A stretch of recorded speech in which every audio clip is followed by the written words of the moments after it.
আজকে যেটা হয়েছে এটা আসলে একটা শো অফ ছাড়া আর কিছুই হয়নি। আজকে যে জাতীয় ঐক্যের কথা বলা হচ্ছে, আসলে তো ঐক্য এখানে হয়নি। ঐক্য আপনার অবশ্যই মত পার্থক্য থাকবে, কিন্তু যেই বিষয়গুলোতে এখনো বলছেন ভাই যে আপার হাউস পিয়ার নিয়ে আলোচনা হওয়ার সুযোগ রয়েছে, আপনি জুলাই সনদে স্বাক্ষর করে এসেছেন, সেখানে নোট অফ ডিসেন্ট রয়েছে। এখন কি নোট অফ ডিসেন্ট আপনি বাদ দিবেন? আপনি তো স্বাক্ষর করেছেন।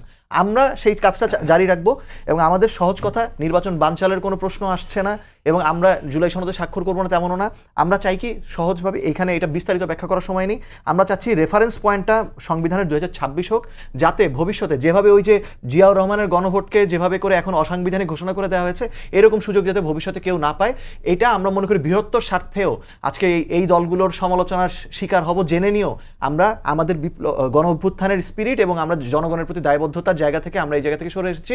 যেই একতা ঐক্যবদ্ধ, আমরা মনে করি আগামী 15 দিনের মধ্যেও সেই ঐক্যমত্যে আবার পৌঁছানো সম্ভব যদি সকলে আন্তরিকতার সাথে আলোচনা করে। এবং ভবিষ্যতে যে লুপহোলগুলো এখনো রয়ে গেছে জুলাই সনদে, এই লুপহোলগুলো যদি পূরণ হয়, আজকে যেটাকে ওনারা বলছেন ঐতিহাসিক ভুল করেছি, তখন ওনারাই বলবেন ঐতিহাসিকভাবে সঠিক সিদ্ধান্ত এনসিপি নিয়েছিল দেখেই জাতির জন্য বেটার আউটকামটা পাওয়া গেছে।